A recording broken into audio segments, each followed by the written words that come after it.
I understand the appeal of a ban. It feels like a very simple solution, easy to communicate to parents. It probably doesn't work as they're hoping because teens are going to go around whatever is banned to find other places to be on the internet.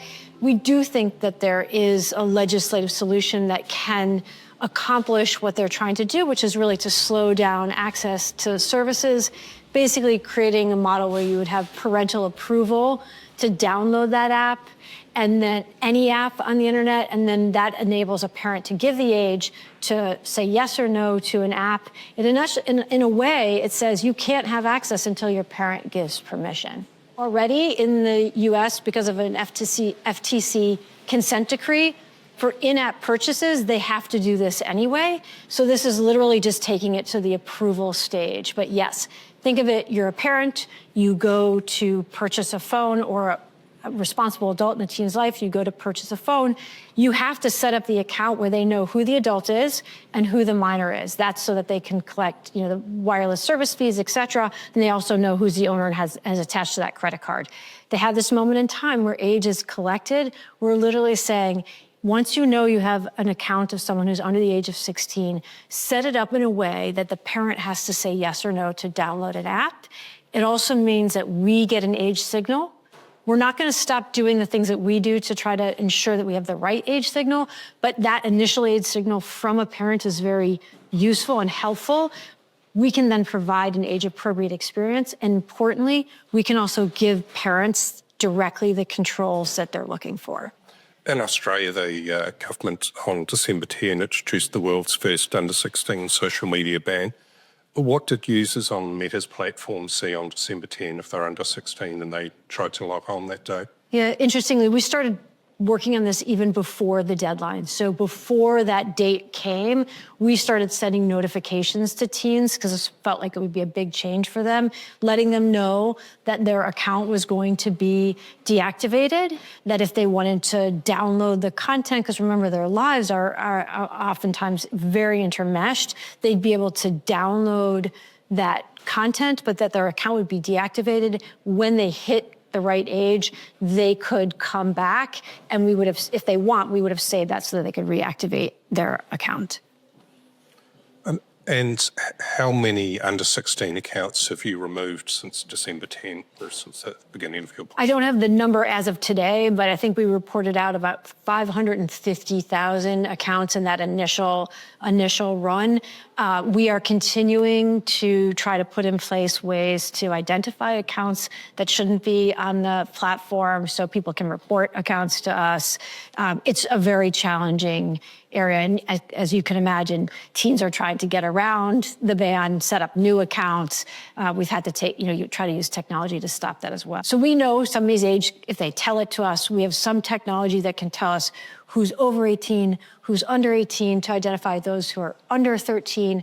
16 is a novel age, so it's a new area. We were in the process of trying to develop that technology for our teen accounts. So it's very hard for us to know the full amount. But the kids that we knew to be under 16, we removed those accounts, and we'll continue to try to identify. What visual technologies are you using to try and verify age, and are they accurate?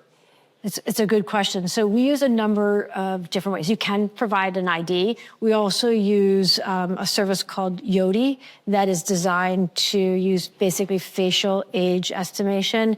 They have, by the way, if you go to their website, you'll see they have pretty high accuracy rates, but none of these technologies are perfect. And that's why we really think you have to have a multi-layered approach where you have that initial age that's collected, that's verified in some way at the OS or App Store level, and then we continue to do the work that we're doing to try to verify age. That's a better system. You're going to have multiple layers to do this work. Anecdotally, there's been a lot of people or a lot of teens posting that, hey, I got back onto social media in Australia using a VPN and various accounts explaining how to use VPNs. Do you have a feel for how many people are using the VPN to access? I don't have an exact number. And one of the things that's challenging with a VPN is initially, we aren't going to be able to track it. So it takes a certain number of days with a VPN for us to understand where the person really is, even if they're using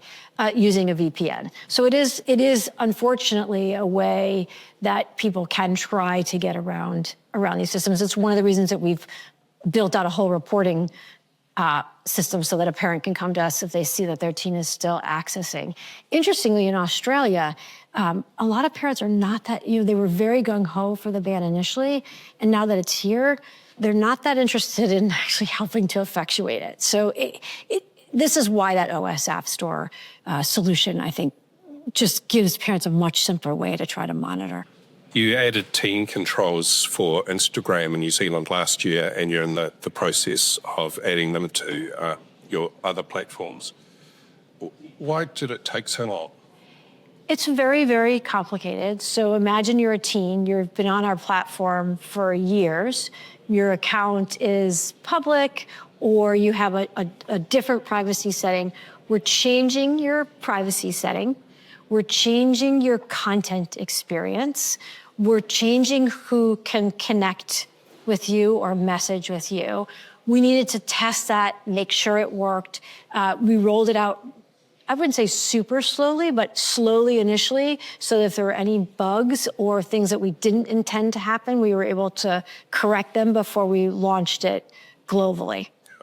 A visitor from Mars might think that you've finally launched it after a couple of decades because of the threat of legislation which came to be in Australia, and now the threat of legislation in New Zealand. Yeah, it misunderstands how we work. I've been at Meta for 10 years. Over the 10 years, we're constantly engaging, researching, talking to experts, talking to parents to build something like what you've seen launched today is oftentimes, a year, multiple years in the process of making before it launches, so that we understand what works and doesn't work, and we really understand that we're meeting what parents are looking for. So in the course of the 11 years that I've been at Meta, we've introduced well over 50 tools. Teen Accounts really reimagines the whole experience. It's been a long time in the making and thinking. As a parent, do you sometimes wish that social media as a whole was faster to address some of these issues around content and time spent? Yeah, look, my daughter's 27, and I started at Meta when we were in the thick of it, and these technologies were really, really new, and there were definitely tools I would have wanted that didn't exist then.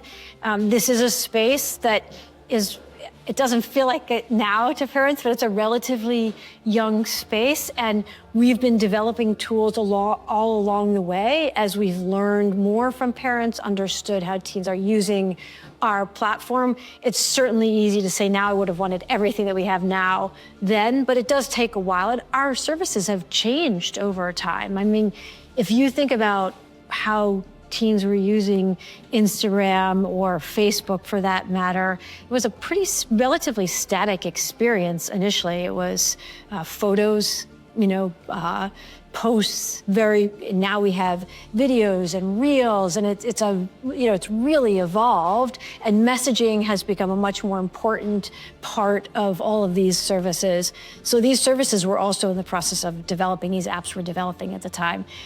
So yes, of course, but the Instagram of today is not the Instagram of 10 years ago.